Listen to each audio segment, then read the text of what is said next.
Shalom teman-teman, bagaimana kabarnya? Berharap dalam keadaan baik dan dalam perlindungan Tuhan. Hari ini kita mau belajar bersama firman Tuhan bersama saya Yohana. Ya, sebelum kita mendengarkan firman Tuhan, kita mau berdoa terlebih dahulu.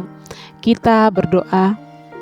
Ya Tuhan Allah Bapa kami yang bertata di dalam kerajaan surga, kami bersyukur kepadamu Tuhan untuk penyertaan Tuhan dalam kehidupan kami, sehingga sampai saat ini kami masih ada semua karena anugerah dan penyertaan Tuhan. Terima kasih Tuhan, saat ini kami mau belajar akan kebenaran firman Tuhan. Kiranya Tuhan memberikan kami hikmat, pengertian, sehingga kami dapat memahami dan mengerti firman-Mu. Dan lebih daripada itu, kami juga dapat melakukan dalam kehidupan kami tiap-tiap hari. Terima kasih Tuhan, berfirman-Lah karena kami siap untuk mendengarkannya. Di dalam nama Yesus kami berdoa. Amin.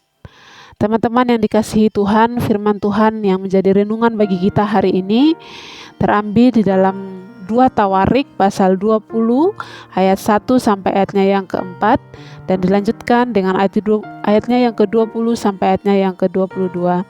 Demikian firman Tuhan.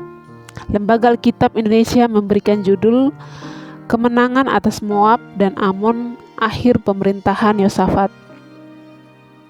Setelah itu, Bani Moab dan Bani Amon datang berperang melawan Yosafat bersama-sama sepasukan orang Meunim. Datanglah orang memberitahukan Yosafat, suatu laskar yang besar datang dari seberang laut Asin, dari Edom, menyerang tuanku.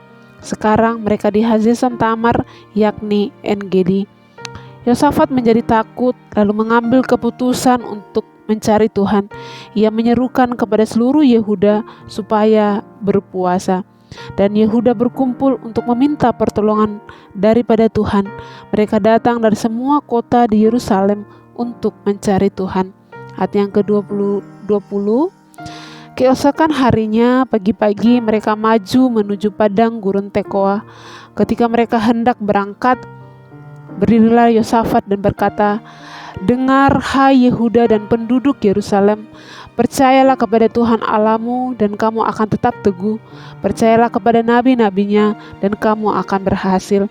Setelah ia berunding dengan rakyat, ia mengangkat orang-orang yang menyanyikan nyanyian untuk Tuhan dan memuji Tuhan dalam pakaian kudus yang semarak pada waktu mereka keluar di muka orang bersenjata sambil berkata, "Nyanyikanlah nyanyian syukur bagi Tuhan, bahwasannya untuk selama-lamanya kasih setianya." Ketika mereka mulai bersorak-sorai dan menyanyikan nyanyian pujian, dibuat Tuhanlah penghadangan terhadap Bani Amon dan Moab dan orang-orang dari pegunungan Seir yang hendak menyerang Yehuda, sehingga mereka terpukul kalah.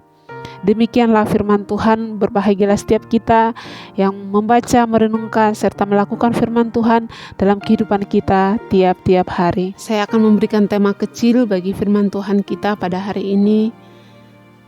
Kemenangan di tengah ketakutan. Kemenangan di tengah ketakutan. Teman-teman yang dikasihi Tuhan, pernah gak sih teman-teman mengalami ketakutan? Pasti jawabannya ya. Ya, setiap orang pasti mengalami ketakutan dalam hidupnya. Ketakutan itu bisa berbagai macam hal. Takut karena melihat sesuatu hal yang menyeramkan, takut dengan masalah hidup mungkin, dengan keluarga, bagaimana dengan sekolahku, kesehatanku, masa depanku, masalah keuangan mungkin, dan lain sebagainya. Bahkan dengan keadaan dan situasi COVID-19 yang sedang melanda kita pada saat ini, melanda daerah kita, bangsa kita, bahkan seluruh dunia, kita pun sedang dilanda dengan ketakutan atau kekhawatiran. Demikian juga yang dialami oleh seorang raja yang bernama Yosafat. Yosafat ini adalah raja keempat di kerajaan Yehuda. Yosafat sangat ketakutan ketika ia mendengar bahwa musuhnya hendak menyerang kerajaannya. Tetapi dalam keadaan seperti itu, Yosafat mengalami kemenangan di tengah ketakutan yang dialaminya. Yang menjadi pertanyaannya adalah, bagaimana Yosafat dapat mengalami kemenangan di tengah ketakutan yang dialami pada saat itu? Apa rahasianya? Hal pertama yang dilakukan oleh Yosafat adalah mencari Tuhan, seperti dalam bacaan kita tadi. Kita tidak pernah tahu kapan musuh datang menyerang. Karena kalau kita tahu, pasti dalam posisi sigap dan berjaga-jaga. Tetapi berita buruknya, musuh datang menyerang kehidupan kita tanpa disangka-sangka dan tanpa konfirmasi terlebih dahulu. Seperti Yosafat yang diserang secara tiba-tiba oleh suatu laskar besar yang terdiri dari orang-orang Bani Moab dan Bani Amon, ditambah lagi dengan sepasukan orang Minim. Mendapatkan serangan secara mendadak, Yosafat menjadi takut. Dalam ayatnya yang ke-3a, ini adalah reaksi alamiah seseorang ketika dihadapkan pada masalah yang sedang dihadapi. Masalah yang dihadapi oleh Raja Yosafat bukanlah masalah yang kecil dan ringan. Ia harus menghadapi peperangan dengan musuhnya. Dalam keadaan seperti itu, Yosafat datang dan mencari Tuhan.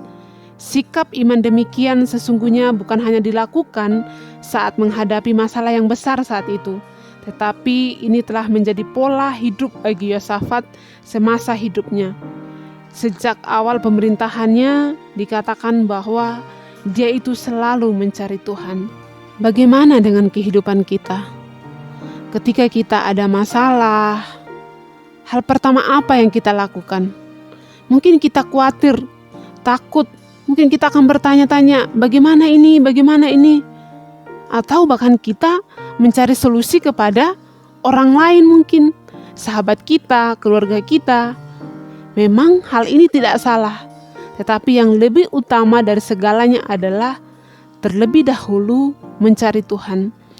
Tindakan Yosafat dalam menghadapi serangan musuh dapat kita jadikan sebagai teladan, karena dalam ketakutannya, ia tidak dengan serta-merta mencari pertolongan kepada manusia, tetapi ia datang untuk mencari Tuhan terlebih dahulu. Hal kedua yang dilakukan oleh Yosafat adalah merendahkan diri di hadapan Tuhan. Tindakan merendahkan diri Raja Yosafat yang diikuti oleh seluruh bangsanya ditandai dengan doa dan puasa bersama-sama.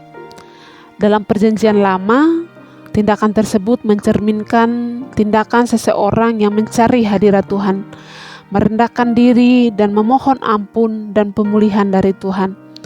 Tindakan Yosafat yang merendahkan diri di hadapan Allah ditandai dengan berlutut dan sembah sujud bersama dengan seluruh umat Tuhan pada saat itu, khususnya dalam ayat yang ke-18.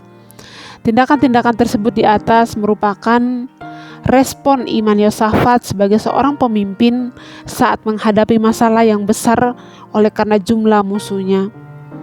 Kerendahan hati Yosafat juga terlihat ketika ia tidak mengandalkan semua fasilitas yang ia punya di kerajaan itu. Sekalipun dalam pasal 17 ayat yang ke-12 sampai ayat yang ke-13 mengatakan bahwa Yosafat ini memiliki benteng-benteng dan kota perbekalan perang yang cukup di Yehuda, serta orang-orang pahlawan yang gagah perkasa. Segala perlengkapan perang dan apa yang ada padanya tidak menjadikan Yosafat dapat bertindak dengan tenang dan berani. Hal penting dan menarik harus diteladani dalam diri Yosafat. Saat menghadapi masalah, ia membawa masalahnya kepada Tuhan. Ia tidak mau mengandalkan apa yang ada padanya, tetapi ia tidak mengandalkan itu semua.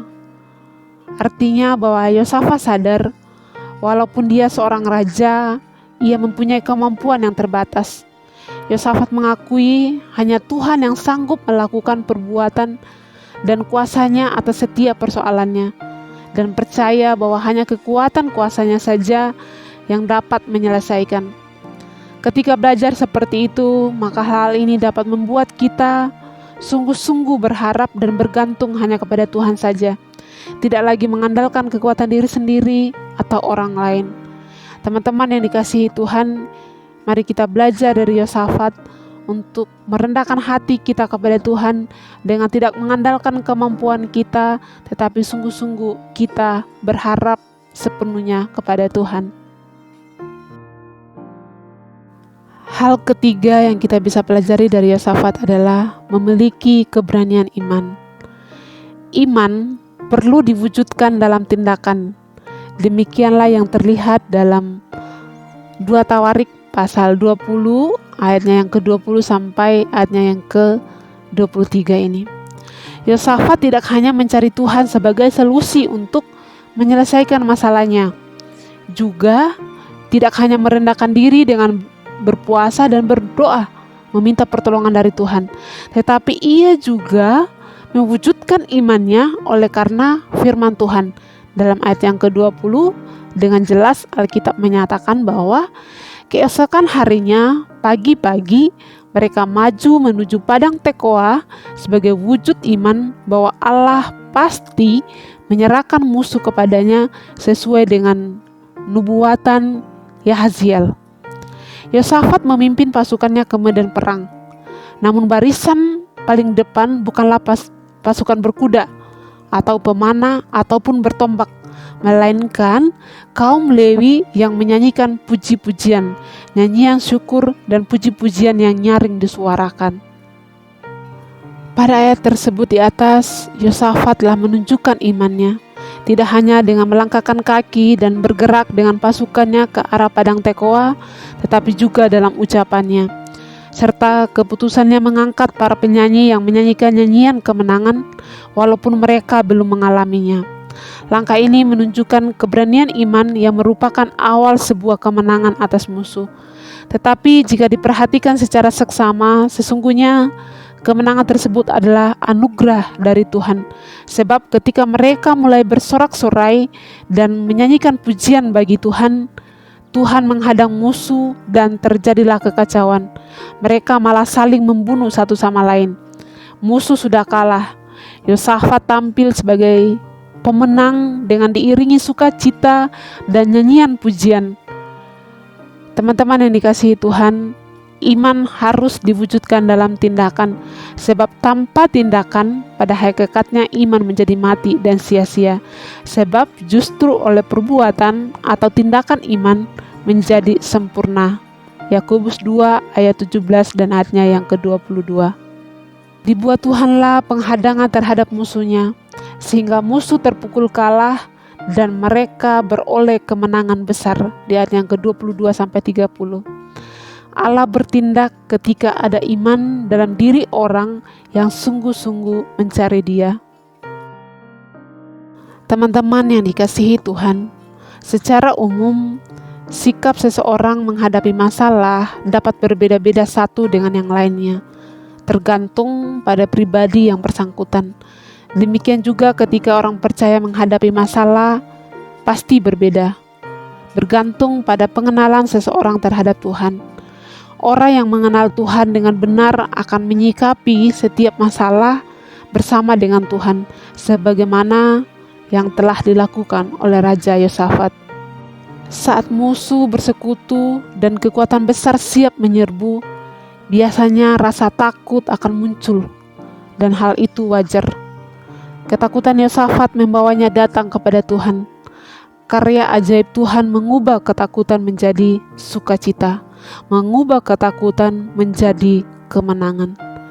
Setiap orang pasti memiliki masalah, tetapi tidak semua orang mengalami kemenangan atas masalah.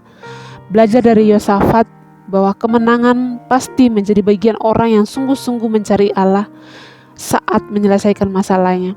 Dia tidak mencari jalan keluar ke tempat lain. Tuhan sesungguhnya telah menyediakan dirinya dan hendak memberikan jalan keluar dan kemenangan. Tetapi semua itu bergantung pada diri seseorang, apakah ia mau bersujud dan menyerahkan persoalannya kepada Tuhan, ataukah dia menyelesaikannya dengan kekuatan manusia. Ketika tindakan iman dilakukan, Tuhan akan memberikan kemenangan sesuai dengan janji firman-Nya. Karena itu, tetaplah teguh dalam iman kepada Yesus. Percayalah bahwa Ia sanggup melakukan perkara yang besar. Amin.